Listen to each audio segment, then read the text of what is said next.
آج ہم بات کر رہی ہیں چین کی ایک ایسی کوشش کی جو کسی سائنس فکشن فلم سے کم نہیں۔ سوچیں ذرا، ایک ملک اپنے وسیع بنجر صحراؤں کو دنیا کے سب سے بڑے سولر پاور اسٹیشنز میں بدل رہا ہے۔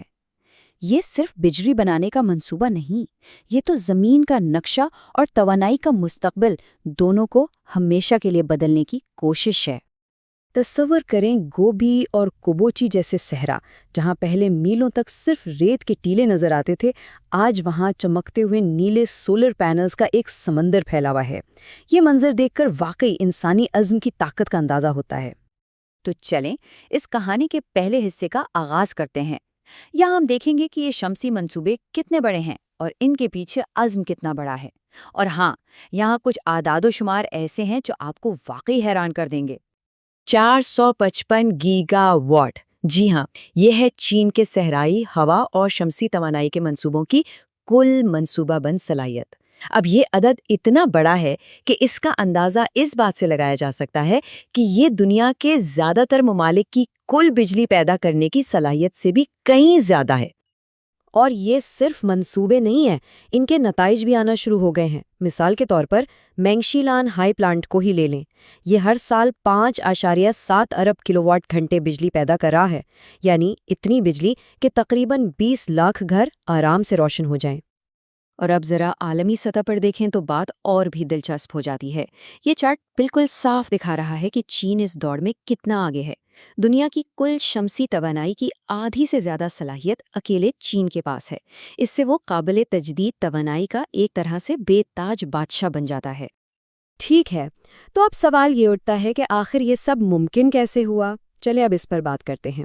اس حصے میں ہم دیکھیں گے کہ صحرا کے ان سخت حالات میں یہ سب کچھ تعمیر کرنے میں کون سے بڑے انجینئرنگ چیلنجز سامنے آئے، اور یقین جانیں یہ کام صرف پینل لگانے سے کہیں زیادہ مشکل تھا۔ یہ ایک جملہ کوبوچی صحرا کی پوری کہانی بیان کر دیتا ہے۔ ایک ایسی جگہ جسے کبھی موت کا سمندر کہا جاتا تھا، آج صاف توانائی کے امکانات کا ایک بہت بڑا مرکز بن چکی ہے۔ یہ اس کے ماضی اور حال میں ایک زبردست فرق کو ظاہر کرتا ہے۔ اچھا، اس منصوبے کی وسعت کا اصل اندازہ لگانے کے لیے یہ سمجھنا ضروری ہے کہ ایک پینل لگانے سے پہلے زمین تیار کرنے میں کتنی محنت لگی۔ ٹیموں کو لاکھوں ٹن ریت ہٹانی پڑی، پھر 25 ٹن کے رولر سے زمین کو سخت کرنا پڑا، اور اس کے بعد ایک مضبوط بنیاد کے لیے لاکھوں سٹیل کے ستون زمین میں گاڑنے پڑے۔ اور اس تبدیلی کی رفتار اور پیمانہ تو واقعی حیران کن ہے۔ ناسا کے سیٹلائٹس کی بدولت ہم دیکھ سکتے ہیں کہ صرف 7 سال کے اندر ایک بنجر صحرا ایک بہت بڑے توانائی کے مرکز میں بدل گیا۔ دیکھیں، یہ کوئی عام سولر فارم نہیں ہے۔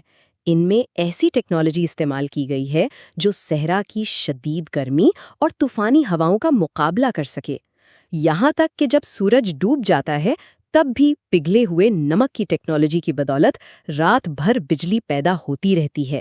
یہ واقعی ایک انجینئرنگ کا کمال ہے۔ لیکن اب کہانی میں ایک بہت ہی دلچسپ موڑ آتا ہے۔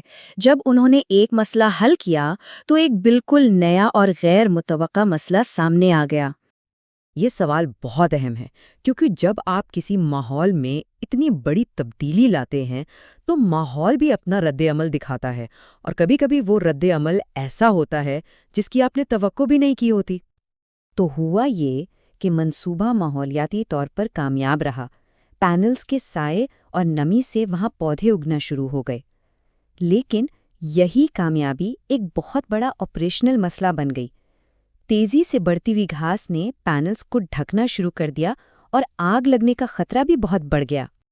تو اب انہوں نے ان نئے چیلنجز کا سامنا کیسے کیا؟ چلیں کہانی کے اگلے حصے میں دیکھتے ہیں، جہاں ہمیں کچھ بہت ہی ہوشیار اور ایک دوسرے سے بالکل مختلف حل نظر آتے ہیں۔ تو اس بڑھتی ہوئی گھاس کے مسئلے کا پہلا حل، اور شاید سب سے غیر متوقع حل، آئیے سے شروع کرتے ہیں۔ جی ہاں، بھیڑیں۔ یہ ایک بہت ہی سادہ مگر شاندار حل تھا۔ بھیڑوں نے قدرتی طور پر گھاس صاف کر دی، جس سے نہ صرف مشینری کا خرچہ بچا بلکہ مقامی کسانوں کے لیے ایک نیا زرعی موقع بھی پیدا ہوا۔ یہ ٹیکنالوجی اور فطرت کا ایک بہترین امتزاج تھا۔ اچھا، تو گھاس کے مسئلے کے لیے ایک بہت ہی لوٹے کھل کے بعد اب چلتے ہیں صحرا کے ایک اور بڑے مسئلے یعنی دھول کے ایک بہت ہی ہائی ٹیک حل کی طرف۔ یہاں کام آتا ہے ایک ذہین روبوٹک سسٹم۔ یہ خود کار روبوٹس جو خود شمسی توانائی سے چلتے ہیں، پٹریوں پر حرکت کرتے ہوئے لاکھوں پینلز کو صاف رکھتے ہیں، اور سب سے اچھی بات یہ ہے کہ وہ پانی بھی استعمال نہیں کرتے۔ اس نظام کی وجہ سے پینلز مسلسل اپنی بہترین کارکردگی پر کام کرتے رہتے ہیں، اور وہ بھی انسانوں سے صفائی کروانے کے مقابلے میں بہت ہی کم خرچ پر۔ اب ہم اس کہانی کے آخری حصے کی طرف بڑھتے ہیں۔ یہاں ہم اس سب سے بڑے چیلنج کی بات کریں گے جو اس عظیم منصوبے کے راستے میں کھڑا ہے۔ ایک مقامی سرکاری اہلکار کا یہ بیان اس آخری رکاوٹ کی سنگینی کو واضح کرتا ہے، اور وہ رکاوٹ ہے پاور گرڈ۔ دیکھیں، بنیادی مسئلہ یہ ہے کہ دور دراز صحرا میں بہت زیادہ بجلی پیدا کر لینا آدھی جنگ جیتنے جیسا ہے۔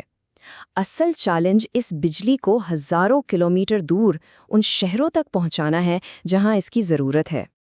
یہ میز اس چیلنج کو بہت اچھی طرح سے سمجھاتی ہے۔ پہلے مرحلے میں تو موجودہ انفراسٹرکچر سے کم چل گیا، لیکن اب مستقبل میں مزید بجلی بنانے کے لیے نئے اور بہت بڑے انفراسٹرکچر کی ضرورت ہے، اور اگر یہ نئی لائنیں وقت پر نہیں بنی تو پورا منصوبہ سست پڑ سکتا ہے۔ تو اس رکاوٹ کو دور کرنے کا جو حل ہے وہ خود ایک اور بہت بڑا میگا پروجیکٹ ہے۔ اس کے لیے سینکڑوں بلکہ ہزاروں کلومیٹر لمبی الٹرا ہائی وولٹیج لائنیں بچھانی پڑیں گی تاکہ صحرا کی بجلی شہروں تک پہنچ سکے۔ اور آخر میں ہم اس ایک اہم سوال پر بات ختم کرتے ہیں۔ چین نے انجینئرنگ کا ایک ایسا کارنامہ انجام دیا ہے جو ناقابل یقین ہے، لیکن اس منصوبے کی حتمی کامیابی اب اس بات پر منحصر ہے کہ کیا وہ توانائی کی ترسیل کے اس سے بھی بڑے چیلنج پر قابو پا سکتا ہے۔